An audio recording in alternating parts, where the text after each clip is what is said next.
জয় শ্রীহরি শ্রী বিষ্ণু নারায়ণ। সঙ্গে থাকুন। আজকের বিষয় খুব সুন্দর, খুব গুরুত্বপূর্ণ বিষয়। উল্টো রথযাত্রার দিন 5টি সবজি ভুলেও খাবেন না, 5টি কাজ ভুলেও করবেন না, 5টি জিনিস দান করতে পারেন, অন্তত একটিও দান করতে পারেন। 5টি জিনিসের কথা বলবো, তার মধ্যে অন্তত একটিও দান করলে শুভ। তো এমনই অনেক কিছু কথা আজকের ভিডিওর মধ্যে থাকবে। তার সঙ্গে এই উল্টো রথযাত্রার দিন বিশেষ দুটি টোটকার কথা বলে দেব।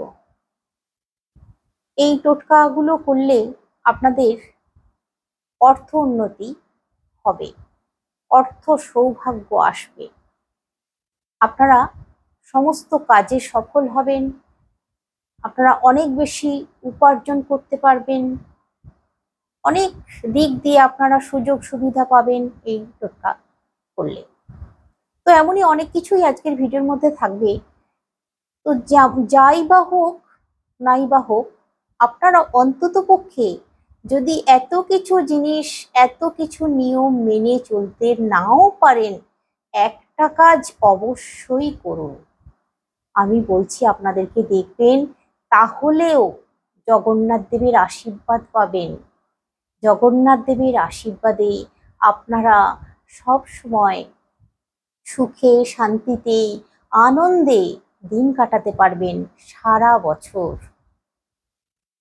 এই যে কাজটার কথা বলছি, প্রথমেই বলে দিচ্ছি আপনাদেরকে, তারপর আমি আরো সমস্ত কিছু যেগুলো বলবো বলেছি বলবো। 1 টাকার একটা কয়েন নেবেন। সকাল সকাল ঘুম থেকে উঠে পড়ে বাসি কাজ সেরে 1 টাকার একটা কয়েন নেবেন, স্নান করে নেবেন। স্নান সারার পর ওই 1 টাকার কয়েনটা নিয়ে হাতের মধ্যে রাখবেন, রেখে হাত জড়ো করবেন। করে আপনার বাড়িতে যদি জগন্নাথ দেবের পিকচার বা মূর্তি থাকে, নারায়ণ থাকে, রাধা কৃষ্ণ থাকে, গোপাল থাকে, বা ভগবান শ্রীকৃষ্ণ থাকেন, যেই থাকুক না কেন, তার সামনে বসে আসন পেতে বসবেন।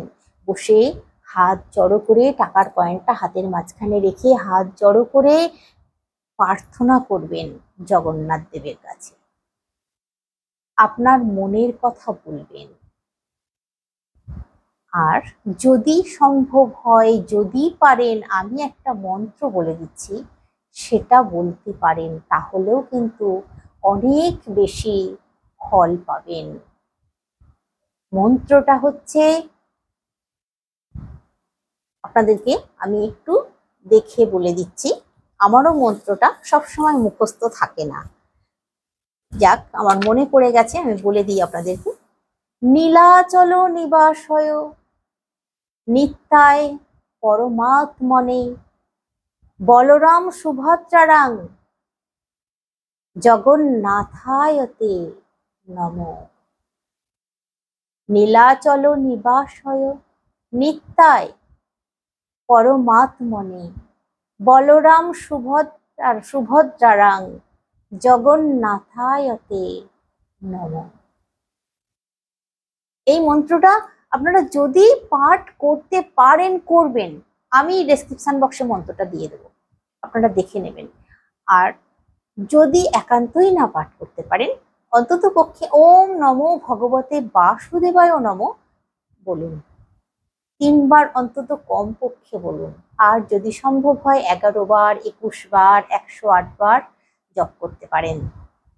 এরপর ওই যে টাকার কয়েনটা নিয়েছেন, ওই টাকার কয়েনটা আপনার দেবতার শ্রীচরণে রাখুন, সামনে রাখুন, শ্রীচরণের সামনে রেখে দিন। তারপর ওই কয়েনটা নিয়ে আপনারা আপনাদের যেখানে টাকা পয়সা থাকে সেইখানে রেখে দিন। যারা ব্যবসা করেন তারা ব্যবসা স্থানে রেখে দিন। অন্তত পক্ষে এই ছোট্ট এই কাজটা অন্তত করুন, কিছু যদি নাও করতে পারেন। এরপর আমি আপনাদেরকে বলবো যে 5টি কাজ এই দিন করা উচিত নয়। এই দিন গাছপালা কাটা, জঙ্গল পরিষ্কার করা যায় না। এই দিন গুরুজনদের কটু কথা বলা ঠিক নয়। এই দিন নখ চুল কাটাও নিষিদ্ধ আছে শাস্ত্রে। এই দিন জুতো, ঝাঁটা এই জাতীয় জিনিস বাড়িতে কিনে আনতে নেই। এটাও কিন্তু খুব অমঙ্গল নিয়ে আসে সংসারে। এই দিন অবশ্যই নিজেদেরকে একটু সংযত রাখতে হয়। ঝগড়াঝাটি, অশান্তি এগুলো করতে নেই। শিশুদেরকে অতিরিক্ত মাত্রায় বকাঝকা করাও কিন্তু এই দিন যায় না, করা চলে না। এই দিন এরকম করলে ভগবানের আশীর্বাদ থেকে বঞ্চিত হবেন। ওদেরকে বুঝিয়ে বলবেন, ভালোবেসে বলুন। কারণ এই যে জগন্নাথ দেবের রথযাত্রা, সোজা রথ, উল্টো রথ, এই রথযাত্রার দিন শিশুরাই তো জগন্নাথ। তাই শিশুদের মনে আঘাত দেওয়া, শিশুদেরকে অত্যধিক শাসন করা, মারধর করা, এই দিনটা অন্তত পক্ষে করবেন না। ওদেরকে একটু বুঝিয়ে শান্তভাবে বলার চেষ্টা করবেন, ওদেরকে আনন্দে রাখার চেষ্টা করবেন। এবার আপনাদেরকে আমি বলবো যে বিশেষ উপায়ের কথা বলছিলাম সেটা বলছি। 11টা ফল নেবেন, 11টা মিষ্টি নেবেন, আর নেবেন 11টা কয়েন, 1 টাকার করে কয়েন 11টা। একটা নতুন হলুদ শালু কাপড় নেবেন, তার মধ্যে এই সমস্ত জিনিসগুলো বাঁধবেন। বেঁধে জগন্নাথ দেবের রথযাত্রায় যেখানে রথ আছে সেই জায়গায় গিয়ে আপনারা রথের মধ্যে এগুলো দিয়ে দেবেন। দিয়ে প্রণাম করবেন, আপনার মনের কথা জানাবেন। এই উপায়টি অত্যন্ত ভালো একটি উপায় নিজেদেরকে প্রতিষ্ঠিত করার জন্য, অর্থ উন্নতি আনার জন্য, সমস্ত কাজে সফল হওয়ার জন্য এই উপায়টা মোক্ষম উপায়। এই 11টি করে যে জিনিসগুলোর কথা বললাম, এই জিনিসগুলো আপনারা রথে দান করবেন। আর যদি আপনাদের বাড়ির কাছাকাছি রথ না হয়, তাহলে ভগবান শ্রীকৃষ্ণের মন্দিরে দান করতে পারেন, অথবা যদি মহাদেবের মন্দির থাকে মহাদেবের মন্দিরেও দান করতে পারেন। আপনার বাড়ির কাছাকাছি যদি শ্রীকৃষ্ণের মন্দিরও না থাকে, হয়তো মহাদেবের মন্দির আছে, তাহলে মহাদেবের মন্দিরেও দান করুন। করলে ভীষণ ভালো ফল পাবেন, সর্বকাজে সফল হতে পারবেন। এবার আমি আপনাদেরকে বলেছিলাম যে 5টি সবজি খাওয়া চলবে না এই উল্টো রথযাত্রার দিন। দেখুন, অনেকেই হয়তো বলবেন এই করতে নেই, ওই করতে নেই, সেই করতে নেই, কিন্তু আমি বলছি না যে না, যদি আপনারা এটা মানেন আপনাদের বিরাট বড় ক্ষতি হয়ে যাবে, বিপদ হয়ে যাবে, এমনটা নয়। কিন্তু যদি এই দিন এই জিনিসগুলো মেনে চলা যায়, তাহলে জীবনের সার্থকতা আসে।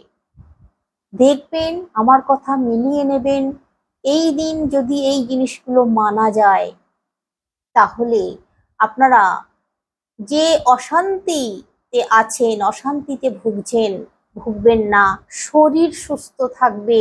কিছু কিছু তিথি আছে, তো সেই তিথিগুলোতে কিছু কিছু জিনিস আছে যেগুলো খাওয়া চলে না, কিছু কিছু কাজ আছে যেগুলো করা চলে না, করলে নানান দিক থেকে বাধা বিঘ্ন এসে হাজির হয়ে যায়। আমরা বুঝতেও পারি না কি কারণের জন্য হচ্ছে, কারণ আমাদের তো জানা নেই না। তো এখন জেনে নিন আপনারা, আশা করছি আপনারা ভীষণ উপকৃত হবেন। সবজিগুলোর মধ্যে হচ্ছে কলমি শাক, পুঁই শাক, উচ্ছে, ফুলকপি, টমেটো, এই 5টি সবজি। যদিও ফুলকপি আগেকার দিনের কথা বলছি, তখন তো ফুলকপি সিজন ছাড়া পাওয়া যেত না, শুধুমাত্র শীতকালেই পাওয়া যেত, কিন্তু এখন সারা বছরই পাওয়া যায়। কিন্তু জানেন জানেন কি যে ফুলকপি এই রথযাত্রার দিনগুলোই খেতে নেই। টমেটো তাই সারা বছরই পাওয়া যায়, কিন্তু একটা সময় ছিল যখন পাওয়া যেত না, শুধুমাত্র শীতকালে পাওয়া যেত। তাই এই জিনিস অবশ্যই এই দিন না খাওয়াই ভালো। ফুলকপি, টমেটো, আবার বেগুন পোড়া, টমেটো পোড়া, পোড়া জাতীয় কোনো জিনিস এই উল্টো রথযাত্রার দিন, এই শুভ পবিত্র দিনে খাওয়া উচিত নয়। এই উল্টো রথযাত্রার দিন এতটাই শুভ পবিত্র দিন, এই দিন আপনারা আপনাদের গৃহ প্রবেশ করতে পারেন। যারা নতুন বাড়ি করেছেন, এই দিন গৃহপ্রবেশের দিন ঠিক করতে পারেন। এই দিন ভিত পুজো করতে পারেন। যারা নতুন জায়গা কিনেছেন তারা ভিত পুজো করতে পারেন। যারা নতুন দোকান করেছেন তারা দোকান পুজো করতে পারেন, দোকান উদ্বোধন করতে পারেন। যারা অফিস করেছেন নতুন, তারাও উদ্বোধন করতে পারেন। এই দিনটা এতটাই শুভ। যদি জমি কিনবো মনে করছেন, এই দিন জমি কেনাও খুব শুভ। এতটাই পবিত্র শুভ দিন এই দিনটায়। তবে এই দিনে এই শুভ কাজের মধ্যে বিবাহ, তারপর এই জিনিসগুলো করা যায় না। বিবাহ দেওয়া, কারোর বিয়ে দেওয়া দেওয়া এগুলো থেকে বিরত থাকাই ভালো। তো এবার আমি আপনাদেরকে বলবো আরেকটি বিশেষ উপায়ের কথা। আরেকটি বিশেষ উপায় কি, আপনারা আপনাদের বাড়িতে একটি ছোট্ট মাটির বাটিও নিতে পারেন, অথবা পিতলের বাটি অথবা কাঁসার বাটি নিতে পারেন ছোট। ওই বাটির মধ্যে আতপ চাল রাখুন, তার মধ্যে একটা হলুদের গাঁট রাখুন, আর 5 টাকার কয়েন রাখুন, একটা কড়ি রাখুন, একটা সুপারি রাখুন। আপনাদের বাড়িতে নিশ্চয়ই মা লক্ষ্মী আছেন, নারায়ণ আছেন। আপনারা আপনাদের ঠাকুর মন্দিরের সামনে ওই বাটি, ভরা বাটি রাখুন। রেখে পুজো করুন, মা লক্ষ্মী নারায়ণের পুজো করুন। এই শুভ দিনে অত্যন্ত শুভ ফল পাবেন। ওই জিনিসটা আপনারা পুজো করলেন। পুজো করার পর আপনারা উল্টো রথযাত্রা সেই দিনটা হয়ে গেল। পরের দিন আপনারা কোনো মন্দিরে বাটি সহ দান করতে পারেন, দিয়ে আসতে পারেন। আর যদি মনে করেন যে বাটি দেয়া আপনার পক্ষে সম্ভব নয়, তবে বাটি সহ দিলে বেশি ভালো। এইটা আপনারা করতে পারেন। এই কাজটা করলেও কিন্তু ভালো ফল পাওয়া যায়। আর এই ক্ষেত্রে আমি বলবো 5 টাকার কয়েনের পরিবর্তে আপনাদের যদি মনে হয় একটু বেশি করে টাকা দেবেন, তাও দিতে পারেন, কিন্তু বিজোড় সংখ্যায় দেবেন। 25 টাকা কি 35 টাকা কি 45 টাকা, এরকম বিজোড় সংখ্যায় টাকা দেবেন। জোড় সংখ্যায় নয়। 51 টাকা দিতে পারেন, এরকম আপনারা দিতে পারেন। দিয়ে কোনো মন্দিরে কোনো ব্রাহ্মণকে হাতে তুলে দিন। খুব ভালো, খুব শুভ, ভালো ফল পাবেন। এরপর আমি আপনাদেরকে যে কথাটা বলছিলাম, এই রথযাত্রার দিন আপনারা এই জিনিসগুলো দান করলেও কিন্তু খুব শুভ। কোন জিনিস? ফল দান করা সব থেকে শ্রেষ্ঠ উপায়। ফল, কোনো গরিব ব্রাহ্মণকে বা কোনো গরিব মানুষকে অন্ন, বস্ত্র দান করতে পারেন, ভীষণ শুভ, ভীষণ মঙ্গল।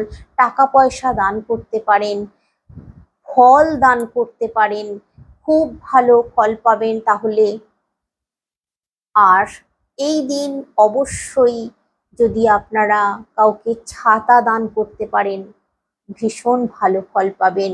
এই বর্ষাকালে, এই রথযাত্রার দিনে ছাতা দান করা অত্যন্ত শুভ, অত্যন্ত মঙ্গলের। আপনার মাথায়ও ছাতা সব সময় থাকবে, আপনি ছাতাবিহীন হবেন না। ছাতা দান করা এতটাই শুভ এই উল্টো রথযাত্রার দিন। এরপর আমি আপনাদেরকে বলবো, এই উল্টো রথযাত্রার দিন কটা সামান্য পয়সার জিনিস যদি গৃহে কিনে আনতে পারেন, তাহলেও কিন্তু খুব ভালো ফল পাবেন। কোন জিনিস? আপনারা কিনে আনুন ঠাকুরের কোনো জিনিস, সেটা ঠাকুরের ধনুচি হতে পারে, ধূপুচি হতে পারে, প্রদীপ হতে পারে, ঠাকুরের কোনো ছোট রেখা গ্লাস হতে পারে, শঙ্খ কিনতে পারেন, ঘন্টা কিনতে পারেন। ঠাকুরের কোনো জিনিস এই দিন কিনে আনতে পারেন, অত্যন্ত শুভ। আর এরপর আপনাদেরকে বলবো, আপনারা এই দিন ময়ূরের পালক, বাঁশি, ভগবানের মুকুট, ভগবানের যে জিনিসগুলো, আপনাদের বাড়িতে যদি গোপাল থাকে, এই দিন আপনারা গোপালকে নতুন করে সাজানোর জন্য গোপালের বস্ত্র, গোপালের সমস্ত জিনিস কিনে আনতে পারেন, অত্যন্ত শুভ ফল পাবেন, ভগবানের আশীর্বাদ পাবেন। এই দিন এই জিনিসগুলো কেনাও কেউ শুভ। আর এবার আমি আপনাদেরকে বলবো, এই দিন আপনারা আমিষ গ্রহণ করবেন না। এই দিন আমিষ গ্রহণ করা পাপ কাজ। এই দিন সম্পূর্ণ নিরামিষ আহার করতে হয়। এই দিন খিচুড়ি অন্ন রান্না করে খেলে ভালো, পরমান্ন রান্না করে ভগবানকে যদি দেন, খুব শুভ, খুব মঙ্গলের। এই দিন আপনারা তুলসী পাতার মালা তৈরি করে ভগবানকে দিন, খুব ভালো ফল পাবেন। যদি 108টা তুলসী পাতার মালা তৈরি করতে পারেন, অথবা আপনারা 54টা পাতা নিতে পারেন, অথবা 21টা পাতা কম করে নিন, যতটা জোগাড় করতে পারবেন, আমি জোরের উপরে বলছি না, ভগবানকে দিলেই হবে। আপনারা তুলসী পাতার মালা যখন তৈরি করবেন, তখন কিন্তু তুলসী পাতার ডাঁটি সহ তুলসী পাতা ভাঙবেন, আর ওই ডাঁটিগুলোর সুতো বেঁধে বেঁধে মালা তৈরি করবেন। তুলসী পাতা কিন্তু কখনোই ফুটো করবেন না ছুঁচ দিয়ে, ভুলেও। তুলসী পাতা ফুটো করলে কিন্তু মারাত্মক অমঙ্গল চলে আসবে গৃহে। ভগবানের আশীর্বাদ থেকে তো বঞ্চিত হবেনই, সর্বদিক দিয়ে অমঙ্গল এসে যাবে। তুলসী পাতা কখনো ভুলেও ফুটো করবেন না। তুলসী পাতার ডাঁটিতে গিঁট বেঁধে বেঁধে মালা তৈরি করে ভগবানকে পরিয়ে দিন।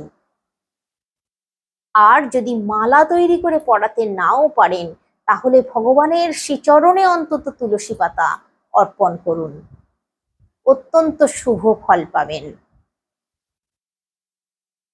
এই দিন গোলাপের পাপড়ি আপনারা ভগবানের শ্রীচরণে অর্পণ করতে পারেন।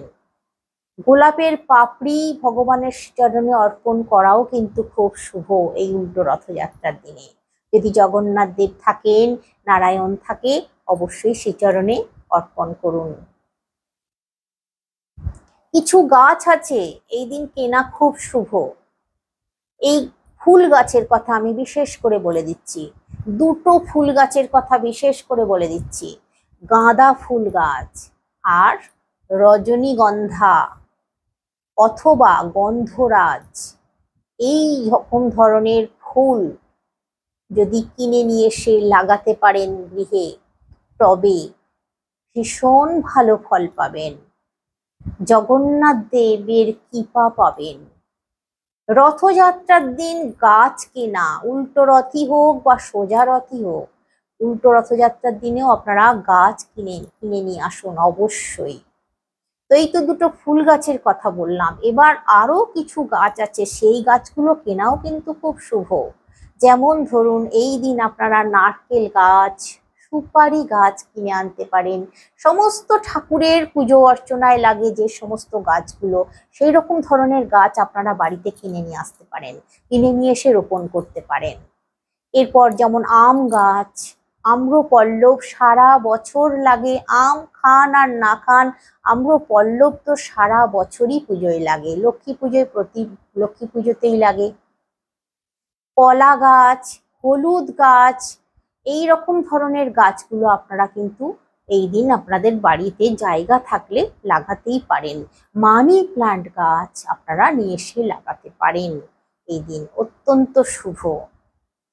আর যদি কোনো গাছও না লাগাতে পারেন, কেনা সম্ভব হচ্ছে না, কাছাকাছি পাওয়া যাচ্ছে না, আপনারা অন্তত একটা তুলসী গাছ রোপণ করুন। যে ওই তুলসী গাছটা পুজো করতেই হবে এমনটা নয়, আপনারা একটা টবের মধ্যে একটা তুলসী গাছ লাগিয়ে দিন, তাহলেও কিন্তু শুভ, অত্যন্ত শুভ। জগন্নাথ দেবের আশীর্বাদে আপনারা ভীষণভাবে আর্থিক উন্নতি করতে পারবেন, ভীষণভাবে সমৃদ্ধ হবেনই হবেন। তো আজকে আসছি, আপনারা অবশ্যই কমেন্টে জয় জগন্নাথ একবার হলেও লিখুন, জয় বাবা জগন্নাথ দেবের জয় একবার হলেও লিখুন। আর যদি আপনাদের মনে কোনো প্রশ্ন আসছে আপনারা করতে পারেন। সকলে অনেক অনেক সুস্থ থাকুন, অনেক অনেক ভালো থাকুন। শ্রীহরি শ্রী বিষ্ণু নারায়ণের কৃপায়।